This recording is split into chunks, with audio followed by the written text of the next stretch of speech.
Hello guys, this is Olayeni, dear Kolola Daniels, and welcome to another episode of Dear Ko Talks Law. On today's episode of Dear Ko Talks Law, we are going to be looking at some of the elements of battery.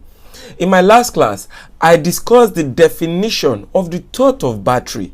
If you hadn't watched the last class, I would advise you to watch the last class before you move on with this class. And when you look up somewhere, you will see it's flowing on your screen, or in the description below, I will keep a link to the last class so that you can proceed to watching the last class first, because the last class is like an introduction to the thought of battery, which is very, very important before you watch this particular class. Do you understand? And also, if this is your first time of coming to my channel, I want to say a very big welcome to my channel. Please make sure that you click the subscribe button as well as the notification bell, so that anytime I release a video of this nature, which is going to be of benefits to you, you'll be one of the first set of people to watch that particular video. Additionally, if you are on LinkedIn, please make sure you follow me on LinkedIn at Dear Kolola Daniels. That is my name on LinkedIn. And with that, I think it's time for us to go to the lecture. So today we are talking about the elements, and before we go to my note, you should know that I enumerated 4 elements when you are talking about the thought of battery. But when you are looking at most textbooks, they will give you 2 elements. While we are discussing the note, I will give you reasons why I termed certain elements compulsory elements to be proven and others non-compulsory elements. I will show you when I discuss this in my notes. So let's go to my notes now. When you are talking about the element of battery, what needs to be proved? That is a very big question that we need to ask. What a plaintiff needs to prove to succeed in a claim for battery are, number 1, that there is physical interference, which means that a person's body has been physically interfered with. Either you've beaten the person, you poured water on the person, or something. We are going to discuss this further, in this class. Then the second element, which is the compulsory element. Note that the physical interference is a compulsory element to be proven. Without proving it, you cannot succeed in a claim for battery. The second element, which is as important, is an intention to cause physical interference. I told you in my last class that when we are discussing the thought of battery, it is an intentional thought. The fact that it is an intentional thought means that you must prove the intentionality in court. You must prove the fact that it wasn't unintentionally done. I would also explain some parts in this particular class. Now, the third element, which I call the non-compulsory element to be proven, is the fact that the contact had no lawful justification. When I am treating that as a class, you would understand the reason why I said that this should be an element under the thought of battery. You would understand it when I'm discussing it as a class in itself. And the fourth one is that a plaintiff may prove and recover any damage he has suffered, which means that you can also prove damages where you suffer damages as a result of the physical interference. Like I said also, this is non-compulsory elements. Like I said in my last class as well, when you don't prove damages, the court will award nominal damages. Nominal damages are just something like, oh, sorry that he has beaten you and all that, take 50,000 naira nominal damages. But if you want to collect up to 5 million naira in damages, you must prove it. And that is what, I will be discussing, although not in this class, for subsequent classes. Now, in this particular class, what we will be talking about is the element of the physical interference. What do we mean when we say physical interference? Now, there must be a physical interference of the plaintiff, no matter how slight. However, common forms of social touching that are reasonable and generally acceptable are not battery, principally because they are not regarded as tortious and there is an implied consent to such touching. Example of reasonable and generally acceptable social touching which are not regarded as tortious and to which there is implied consent include tapping a person on the back as part of a congratulation, or to draw a person's attention, jostling in a crowd, etc. Now, to the crux of this particular lecture, the rule that we are about to discuss in today's lecture, under the element of physical interference, the fact that there must physical interference, is the fact that the slightest contact suffices as battery. The slightest. Do you understand that? I am very sure that I must have spoken about this in my last class, which is very, very important. You need to watch the last class on the definition of battery so that this class doesn't become too complicated for your understanding. So now, in relation to this rule, which is the substance in itself of this class, when there is any form of physical touch or interference of the plaintiff, no matter how slight the touch or interference is, provided that other elements are proven, it will amount to the tort of battery. Then, I spoke about the case of PURSELL versus Horn. Now, in this case, the defendant threw water on the plaintiff, and then the court held that it was battery to throw water on a person. Now, I told you in the last class that even something as little as throwing just water on somebody is battery. You can't say, but my Lord, is just water now, meaning now, could share anything. It's just a little bit. No, the littlest, let me use the word, the littlest of it, the slightest of it, of the touch, of the physical interference on another person, the slightest, would amount to the thought of battery. Let us look at the next case in this lecture. Now, if you look at the case of Cole versus Turner and the case of LETANG versus Cooper, Alt CJ said that the least touching of another person in anger is battery. Now, Alt CJ has said that the least touching of a person in anger is battery. I seem to agree with Alt CJ to a particular extent. The least touching of a person need not be in anger to be battery. It could be in anger, and if it is in anger, it is battery. But to say that until anger is proven, then battery would not suffice, would be wrong. Now, I understand if you don't read this particular judgment of Cole and Turner and LETANG and Cooper, you will not understand what CJ was saying. He was deciding it according to the fact of the cases. So don't go about and say, the touch must be in anger. No, there must be a touch, and it must have been intentional. Anger is not an element. Do you understand that? But at least there's something that we can take from CJ's statement. If you are angry and you just say, come on for here, Joe, what did they do you now? You know that kind of thing that we do when we are angry, and then we just tap somebody's chest, or we just, maybe the person is, disturbing us, and then we just fling his hand off, our faces.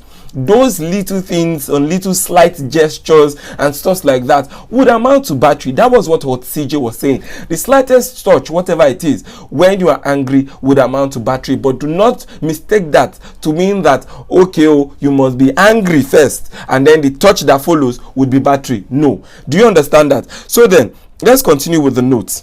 To touch another person in anger, though in the slightest degree or under pretense of passing, is a battery.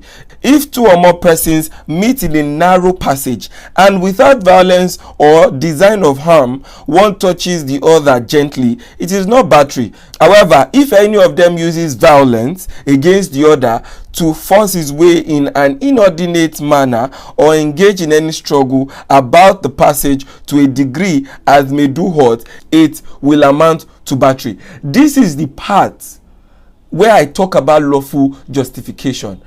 Where there is a touch and the touch was intentional, but there is a lawful justification as to why the touch is necessary, then it might not be battery. But that is not something I want to discuss in this class. I have made another video entirely for that particular element. That's the third element, although the non-compulsory element to be proven, it is number 3, and I've made a video for it. Now, in the case of Nash versus Shin, the plaintiff went to the defendant hairdresser and requested for a perm.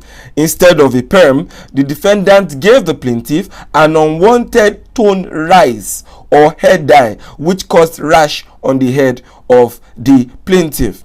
It was held that the defendant was liable for battery. In the case of R versus Day, the defendant slit the complainant's clothes with a knife, and the complainant tried to stop it by reaching for the knife, his hand was cut. Part B held that it was battery to use a knife to slit the clothes which a person was wearing, and although the complainant's hand was cut in reaching for the knife, it was immaterial, as this does not subtract from the offense. In other words, there were two acts of battery: the slitting of the clothes and the cut of the complainant's hand. Now, if you read the full case of R versus D, like I did, the counsel for the defendant was trying to be very smart in that particular case. When you read it, the first argument is that, it was the cloth. There were two cases of battery brought before the court. The first one is that, my lord, is the cloth that he touched now. That's number one. Number two, my lord, he did not intentionally cut him with the knife. It was because the other person, who was wearing the cloth, wanted to reach for the knife. That's when his hand was cut. Let us discuss about the first one, the cloth. Now, when you're talking about trespass in tort, there are three types of trespass: trespass to person, trespass to chattel, and trespass to land. Let us start with trespass to person. There are three types of trespass to person: battery, assault, and false imprisonment. Trespass to chattel. Chattel is the belongings of a person. So the person was saying that's the counsel for the defendant. He was saying that, my lord, the first battery that has been brought before this court, that is the fact that the defendant in this case, cut his clothes. My lord, it cannot be said to be battery, because for there to be battery, there must be physical interference on the body of a person. That physical interference here was not on the body of the person, but on the clothes of the person. My lord, it comes under trespass to chattel. That means trespass to property, and not trespass to person. That means not the thought of battery. Do you understand that very clever argument? But the court held, when the cloth is on a person and you trespass to the cloth while it is on a person, it is trespass to person. But when the cloth is in my wardrobe, or is on my table, or is somewhere, and you trespass to the cloth, maybe you went to cut the cloth, then it cannot be trespass to person. It is what? Trespass to chattel. Do you understand? That was the first argument that was brought before the court. And when I read it, I was like, wow.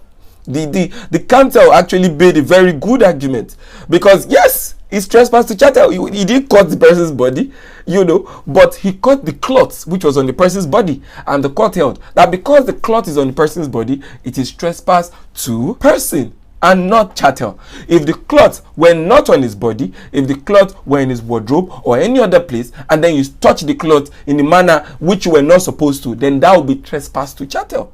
Do you understand that? That is the first argument. Then the second argument that was brought was the fact that, that's the second thought of battery. What was the second thought? The fact that it was his hand that mistakenly touched the knife. That the person, when he was cutting the clothes, he did not have the intention to cut the guy. Do you understand? That it was the guy that wanted to remove the knife, then mistakenly cut himself. The court held that it was still battery. Why?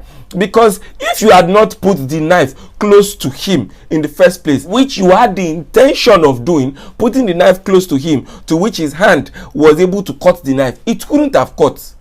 Do you understand? We cannot tell what your own intention was, whether or not it was only the cloth you want to cut and not his hand or something like that. We can't tell.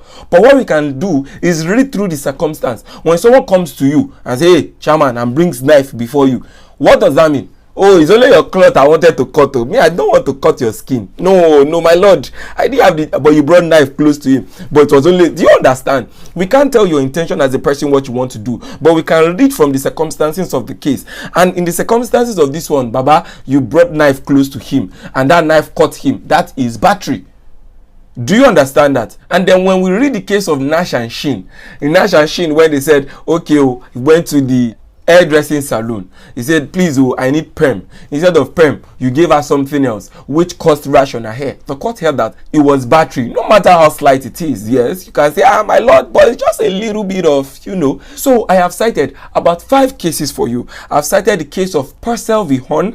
I've cited the case of Cole v. Turner. I've cited the case of LETANG v. Cooper. I've cited the case of Nash v. Shin. And I've also cited the last case of R.V. Day. And these cases are very important when you are trying to establish the principle that the slightest touch, the slightest contact, or the slightest physical interference would amount to battery. Now, in my next class, I will be discussing whether or not battery needs to be direct or also it can be indirect. When you are trying to establish a case of battery, are there certain things you can prove and certain things you can't prove? When battery is indirect, is it such that your claim will fail? Must it only be a direct interference on a person, or where you have an indirect interference but it was something that you set in motion, would it amount to battery? Those are things that I will be discussing in my next class. I hope you enjoyed this class. Make sure that you click the subscribe button, make sure that you click the notification bell, make sure that you also click the like button, and lastly, make sure you follow me on LinkedIn at Dear Kolola Daniels. I'll see you in my next class. Have a wonderful day.